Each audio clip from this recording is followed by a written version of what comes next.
ഇങ്ങനെ മറ്റൊരു വീഡിയോയിലേക്ക് എല്ലാവർക്കും സ്വാഗതം. ഇവിടെ ഡിസ്കസ് ചെയ്യാൻ പോകുന്ന ഈ വീഡിയോയിലൂടെ principles of an organisations. Here the certain basic principles are to be followed by management for the success of an organization. Let us see the important principles of an organisations. അപ്പം ഓർഗനൈസേഷനിലെ object achieve ചെയ്യാൻ വേണ്ടിയിട്ട് അല്ലെങ്കിൽ success ചെയ്യാൻ വേണ്ടിയിട്ട് management should follow certain principles. എന്തൊക്കെയാണ് ആ principles എന്നുള്ളത് നമുക്ക് നോക്കാം. ആദ്യം principles of definitions. Here it is said that it is necessary to define and fix the duties, responsibility and authority of each worker. In addition to that, the organization relationship of each worker with others should be clearly defined. Here the objectives of the organization clear ആയിട്ട് നമ്മൾ define ചെയ്തിരിക്കണം. എന്തൊക്കെ responsibilities ആണ്, എന്തൊക്കെ duties ആണ് ഓരോ വർക്കറും ഈ ഓർഗനൈസേഷനിൽ അല്ലെങ്കിൽ ഈ ബിസിനസ് ഓർഗനൈസേഷനിൽ ചെയ്യേണ്ടത് എന്നുള്ളത് ക്ലിയർ ആയിട്ട് നമ്മൾ ഡിഫൈൻ ചെയ്യുക എന്നുള്ളതാണ്. അപ്പോൾ അതിനോടൊപ്പം തന്നെ അതിൻ്റെ റിലേഷൻഷിപ്പ് എന്താണ്, organisation relationship of each worker with others should be clearly defined ആണ് ഫസ്റ്റ് പ്രിൻസിപ്പിൾസിൽ പറയാനുള്ളത്.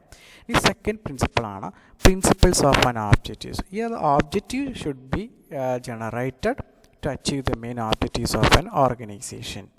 അപ്പോൾ objectives of a different department, ഞാൻ കഴിഞ്ഞ വീഡിയോയിൽ പറഞ്ഞിരുന്നു ഓർഗനൈസേഷനിൽ ഒരുപാട് ഡിപ്പാർട്ട്മെൻ്റ് ഉണ്ട്. പ്രൊഡക്ഷൻ ഉണ്ട്, ഹ്യൂമൻ റിസോഴ്സ് ഡിപ്പാർട്ട്മെൻ്റ് ഉണ്ട്, മാർക്കറ്റിംഗ് ഡിപ്പാർട്ട്മെൻ്റ് ഉണ്ട്, ഫിനാൻസ് ഡിപ്പാർട്ട്മെൻ്റ് ഉണ്ട്, ഒരുപാട് ഡിപ്പാർട്ട്മെൻ്റ് ഉണ്ട്. അപ്പോൾ ഓരോ ഡിപ്പാർട്ട്മെൻറ്റിൻ്റെയും objective should be geared to achieve the main objectives of an organization. അവരുടെ ഓർഗനൈസേഷനിലുള്ള ഓരോ ഡിപ്പാർട്ട്മെൻറ്റിൻ്റെയും ഓബ്ജക്റ്റീവ്സും ക്രോഡീകരിക്കുക, എന്നിട്ട് മെയിൻ ഓബ്ജക്റ്റീവ്സ് ഓർഗനൈസേഷൻ്റെ മെയിൻ ഓബ്ജക്റ്റീവ്സ് അച്ചീവ് ചെയ്യുക എന്നുള്ളതാണ്. അപ്പോൾ ഒന്നുകൂടി to be clear more, organisation ഒരുപാട് ഓരോ ഡിപ്പാർട്ട്മെൻറ്റും ഓരോ സബ് ഓബ്ജക്റ്റീവ്സുകളുണ്ടാവാം. ഈ ഓബ്ജക്റ്റീവ്സ് എല്ലാം ക്രോഡീകരിക്കുകയും ഓർഗനൈസേഷനിലെ മെയിൻ ഓബ്ജക്റ്റീവ്സിനെ അച്ചീവ് ചെയ്യുക എന്നുള്ളതാണ് പ്രിൻസിപ്പിൾസ് ഓഫ് ആൻ ഒബ്ജക്റ്റീവ്സിൽ പറയാനുള്ളത്. Next, division of work. A work should be assigned into a person according to his educational qualification, experience, talent, aptitude, abilities, skills and interest. It will result in attaining specialization in a particular area. Here division of work define ചെയ്ത് കൊടുക്കുമ്പോൾ നമ്മൾ objective ഒക്കെ define ചെയ്തു, activities ഒക്കെ പിന്നെ നമ്മൾ ചെയ്തതിന് ശേഷം അടുത്ത ഈ പ്രിൻസിപ്പിൾസ് പറയുന്നത് വർക്ക് നമ്മൾ അസൈൻ ചെയ്ത് കൊടുക്കുമ്പോൾ അവരുടെ വർക്കേഴ്സിൻ്റെ ക്വാളിഫിക്കേഷൻ നോക്കണം, അവരുടെ എക്സ്പീരിയൻസ് നോക്കണം, അവരുടെ സ്കില്ല് നോക്കണം, ആപ്റ്റിറ്റ്യൂഡൊക്കെ നോക്കിയതിന് ശേഷം ആയിരിക്കണം നമ്മൾ അവർക്ക് ഓരോ വർക്കുകൾ കൊടുക്കേണ്ടത്. അങ്ങനെയാണെങ്കിൽ അവിടെ ഒരു സ്പെഷ്യലൈസേഷൻ ഉണ്ടാവും എന്നുള്ളതാണ്. നെക്സ്റ്റ് പ്രിൻസിപ്പിൾ പറയുന്നതാണ് principles of a continuity. It is essential that there should be A cooperations of an objectives, readjustment of a plans and provision of an opportunities for the development of future management. So this is taken over by every organizational periodically. There is a continuity ഉണ്ടായിരിക്കണം. Punch ആക്ടിവിറ്റീസിന് ഒരു കണ്ടിന്യൂറ്റീസ് ഉണ്ടായിരിക്കണം എന്നാണ് principles of കണ്ടിന്യൂറ്റിയിൽ പറയുന്നത്. Continuity means regular flow ആയിരിക്കണം, ഓരോ വർക്കും റെഗുലറായിട്ട് നടക്കണം എന്നുള്ളതാണ്. അപ്പോൾ അവിടെ ഒരു എൻഡ് പാടില്ല, ഒരു തടസ്സം പാടില്ല, ഫുൾ റെഗുലറായിട്ട് കണ്ടിന്യൂറ്റി ആയിട്ട് വർക്ക് മൂവ് ചെയ്യണം എന്നുള്ളതാണ് പ്രിൻസിപ്പിൾസ് ഓഫ് എ കണ്ടിന്യൂറ്റിയിൽ പറയുന്നത്. Next, principles of A span of control. This principle determine number of subordinate A superior can effectively manage. The span of control determines the number of subordinates a superior can effectively manage. The organization structure should be so devised that there is a correct span of control. അപ്പം span of control എന്ന് പറയുന്നത് ഒരു ഓർഗനൈസേഷനിൽ ഒരു മാനേജർക്ക് എത്ര സബോർഡിനേറ്റിൻ്റെ functions അല്ലെങ്കിൽ activities control ചെയ്യാൻ പറ്റും എന്നുള്ളതാണ്. ഇപ്പോൾ ഒരു ഓർഗനൈസേഷനിൽ ഒരു മാനേജർ, ഒരു സുപ്പീരിയർ ഉണ്ട്, ആ സുപ്പീരിയറുടെ കീഴിൽ ഒരുപാട് സബോർഡിനേറ്റ് ഉണ്ടാവാം.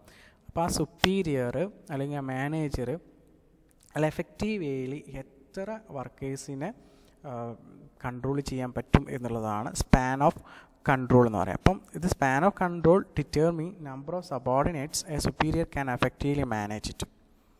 നെക്സ്റ്റ് പ്രിൻസിപ്പിളാണ് principle of exemptions. Here all the routine decisions are taken by the subordinate. The senior manager will only deal with the exceptional matters. It is known as management by exemptions. Management by exemption എന്ന് പറഞ്ഞു കഴിഞ്ഞാൽ ഇപ്പോൾ ഓർഗനൈസേഷനിൽ ഒരുപാട് ആക്ടിവിറ്റീസുകൾ ഉണ്ടാവാം.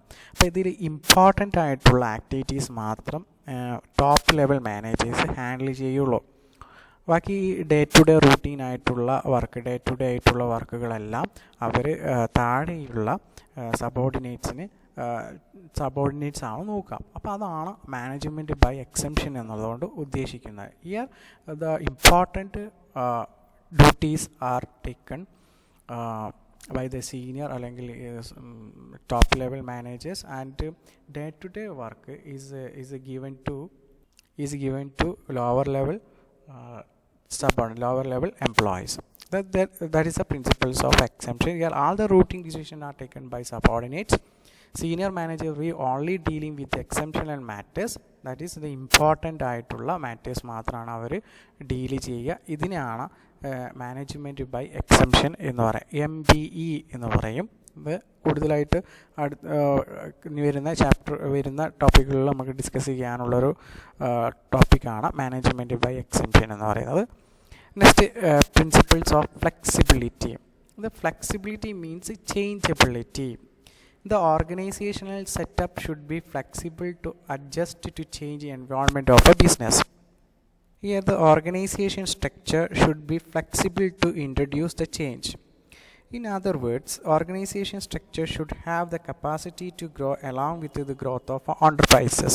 അപ്പോൾ നമുക്കറിയാം ഒരു ഓർഗനൈസേഷന് മറ്റുള്ള എൻവയോൺമെൻറ്റുമായിട്ട് ഡിപ്പെൻഡ് ചെയ്തതാണ്. അപ്പം ഇൻറ്റേർണൽ എൻവയോൺമെൻറ്റും ഉണ്ട്, എക്സ്റ്റേണൽ എൻവയോൺമെൻറ്റ് കേട്ടോ.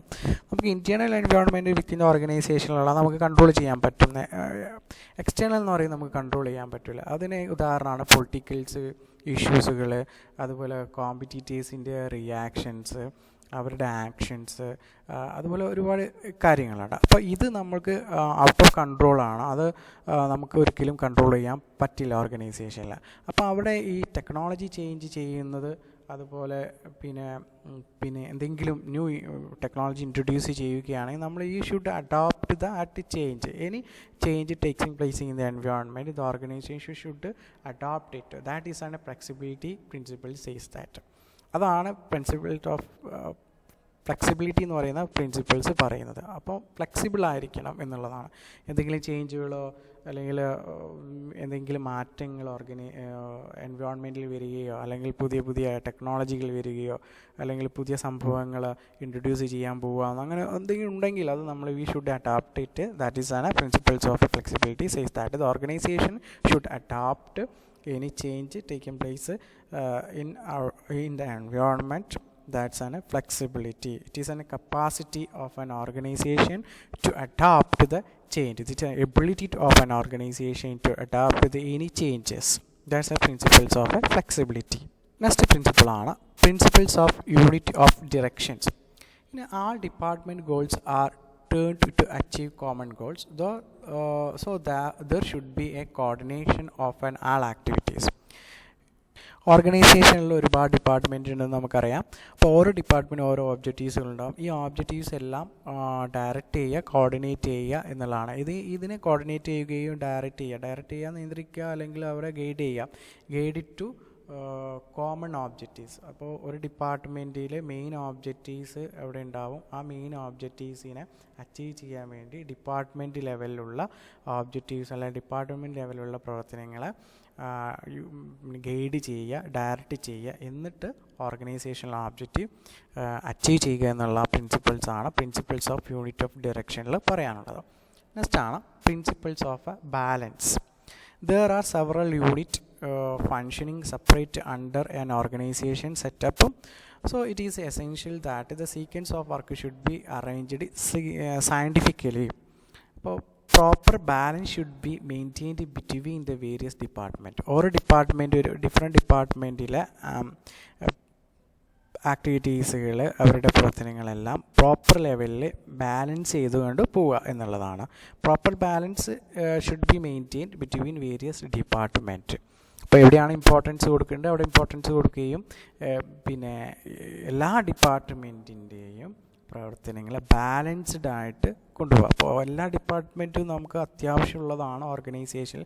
പ്രൊഡക്ഷൻ ഡിപ്പാർട്ട്മെൻറ്റ് അത്യാവശ്യമാണ്, ഫിനാൻസ് ഡിപ്പാർട്ട്മെൻറ്റ് അത്യാവശ്യമാണ്, മാർക്കറ്റിംഗ് ഡിപ്പാർട്ട്മെൻറ്റ് അത്യാവശ്യമാണ്, ഹ്യൂമൻ റിസോഴ്സ് ഡിപ്പാർട്ട്മെൻറ്റ് അത്യാവശ്യമാണ്. അപ്പോൾ ഓരോ ഡിപ്പാർട്ട്മെൻറ്റിനെയും പ്രവർത്തനം ബാലൻസ് ചെയ്താണ് പോകുക. അപ്പോൾ ഒരു എക്സാമ്പിൾ, പ്രൊഡക്ഷൻ നടന്നിട്ടില്ലെങ്കിൽ സെയിൽ ഉണ്ടാവില്ല, സെയിൽ ഇല്ലെങ്കിൽ പ്രോഫിറ്റ് ഉണ്ടാവില്ല. അപ്പോൾ പ്രൊഡക്ഷൻ നടക്കണമെങ്കിൽ ഫിനാൻസ് വേണം, ഫിനാൻസ് ഉണ്ടെങ്കിലാണ് റോ മെറ്റീരിയൽസ് വാങ്ങിക്കാൻ പറ്റുള്ളൂ. അതുപോലെ തന്നെ ഫിനാൻസ് ഉണ്ടെങ്കിൽ തന്നെയാണ് നമുക്ക് എംപ്ലോയീസിന് ക്യാഷ് കൊടുക്കാൻ പറ്റുള്ളൂ ഒക്കെ. അപ്പം ഒരു ബാലൻസ്ഡ് ആയിട്ടുള്ള ഒരു അപ്രോച്ച് ഉണ്ടായിരിക്കണം ഓർഗനൈസേഷനിൽ. For there means a proper balance should be maintained between various department in an organisation. That's a principles of a balance പറയുന്നത്. നെക്സ്റ്റ് പ്രിൻസിപ്പിളാണ് the scalar principle. It is said that each and every person should know who is his superior and to whom he is answerable. It refers an unbroken line of authority from top level management to lower level management. The subordinates must know who is superior and vice versa. This will help to establish a line of communications. This chain of commands is known as scalar chains.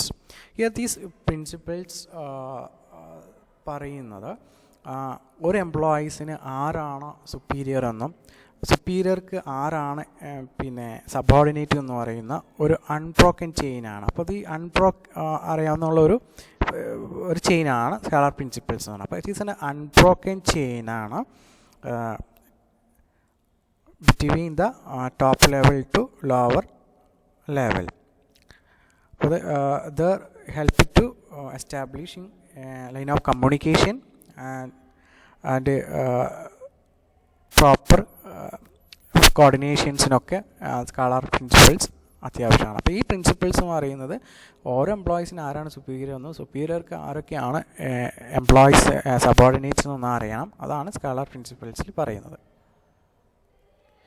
ഇനി അടുത്ത പ്രിൻസിപ്പിളാണ് principles of an efficiency. The work should be completed with minimum members in a less time with minimum resource and with right times.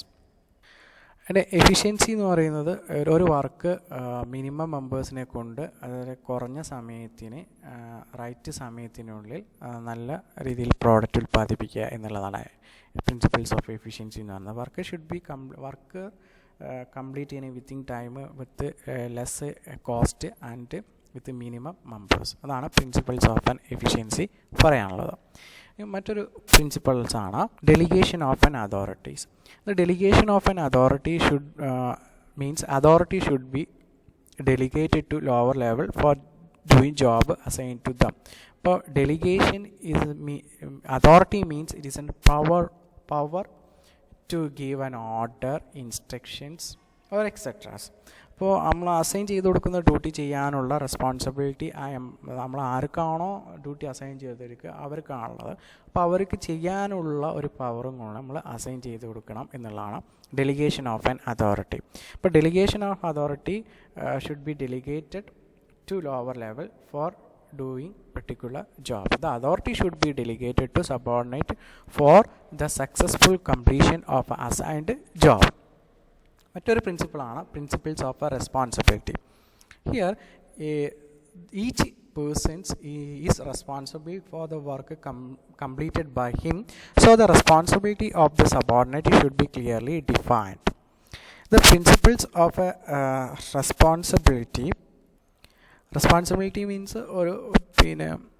ഒരു കാര്യം ചെയ്തു കൊടുക്കാനുള്ള responsibility ഉണ്ടായിരിക്കണം employees അത് correct സമയത്തിനുള്ളിൽ ചെയ്തു കൊടുക്കുക. അപ്പോൾ responsibility from bottom to top, താഴെ കിടന്ന് മുകളിലേക്കാണ് റെസ്പോൺസിബിലിറ്റി മൂവ് ചെയ്യുള്ളൂ. അപ്പോൾ ഈ ഓരോ എംപ്ലോയീസും റെസ്പോൺസിബിളാണ് അവർക്ക് അസൈൻ ചെയ്തിരിക്കുന്ന ഡ്യൂട്ടി ചെയ്യുക എന്നുള്ളത്.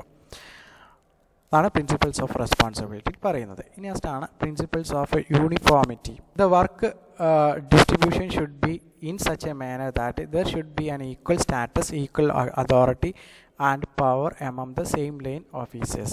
ഇപ്പോൾ യൂണിഫോമിറ്റി ഉണ്ടായിരിക്കണം, അവിടെ ഒരു യൂണിറ്റ് ഉണ്ടായിരിക്കണം, എംപ്ലോയറും തമ്മിൽ യൂണിറ്റ് ഉണ്ടായിരിക്കണം, എംപ്ലോയീസിൻ്റെ ഇടയിൽ യൂണിറ്റ് ഉണ്ടായിരിക്കണം, മാനേജർ ലെവലിൽ യൂണിറ്റ് ഉണ്ടായിരിക്കണം. അപ്പം the work distribution should be in such a manner that there should be an equal status and equal authority and power among the line office. അപ്പോൾ ഒരു ഡിസ്ക്രിമിനേഷൻസോ ഒന്നും ഉണ്ടാകാൻ പാടില്ല. അവിടെ യൂണിഫോമിറ്റി ഉണ്ടായാലും ആൾ ആർ ഈക്വൽ എന്ന നിലയിൽ പിന്നെ ഓർഗനൈസേഷനെ കൊണ്ടുപോകണം എന്നുള്ളതാണ് പ്രിൻസിപ്പിൾസ് ഓഫ് യൂണിറ്റി എന്ന് പറയുന്നത്. അപ്പം ഇത് ഈക്വൽ അതോറിറ്റി ഉണ്ടായിരിക്കണം, equal status in such a manner that there should be equal status and equal authority power among the same line of authority.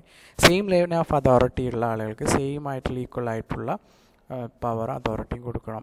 ഇപ്പോൾ പ്രൊഡക്ഷൻ മാനേജർക്ക് ഉള്ള ഒരു 3 പ്രൊഡക്ഷൻ മാനേജറുണ്ട്, മാർക്കറ്റിംഗ് മാനേജറുണ്ട്, ഫിനാൻസ് മാനേജറുണ്ട്. ഇവർ സെയിം ലെവലിലുള്ള ലൈൻ ഓഫ് ഓഫീസേഴ്സാണ്. അപ്പോൾ അതുകൊണ്ട് അവർക്കുള്ള ഈക്വൽ ആയിട്ടുള്ള അതോറിറ്റീസ് 3 പേർക്കും ഈക്വൽ ആയിട്ടുള്ള അതോറിറ്റിയും സ്റ്റാറ്റസും നമ്മൾ കൊടുത്തിരിക്കണം എന്നുള്ളതാണ്. ലാസ്റ്റ് പ്രിൻസിപ്പിൾസ് ആണ് സിംപ്ലിസിറ്റി ആൻഡ് അക്കൗണ്ടബിലിറ്റി. ഇനി simplicity and accountability, the structure of the organisation should be simple and the higher authority R accountable four act of the subordinate. Here what is the structure? Structure means framework of an organization. ഓർഗനൈസേഷനിലെ ഫ്രെയിംവർക്കിനാണ് structure എന്ന് പറയുന്നത്, structure of the organisation. ഇത് അടുത്തുള്ള next വീഡിയോയിൽ നമ്മൾ discuss ചെയ്യും. What is the structure of the organisation, type of the structure of organisation. ഇത്രയേ ഉള്ളൂ. Structure means framework of N organisation. അപ്പോൾ അത് സിംപ്ലിസിറ്റി ആൻഡ് അക്കൗണ്ടബിലിറ്റി ആയിരിക്കണം എന്നുള്ളതാണ്. The structure of the organisation should be simple and higher authority are accountable for the act of their subordinate. ഇത്രയാണ് ഇതിൻ്റെ principles. 15 principles ഉണ്ട്. അതിൽ ഫസ്റ്റ് പ്രിൻസിപ്പിൾസ് എന്ന് പറയുന്നത് definitions, second objectives, division of work, third principles of a continuity, four principles of span of control, next principles of exemption, that is management by exemptions, principles of flexibility, that is changeability, next principles of unity of directions, principles of a balance, next the scalar principles, next principles of an efficiency, next delegation of an authority, next principles of responsibility, principles of uniformity, next simplicity and accountability. Okay, thank you. ഇത്രയാണ് principles ഈ വീഡിയോയിൽ discuss ചെയ്യാനുള്ളത്. Okay, thank you.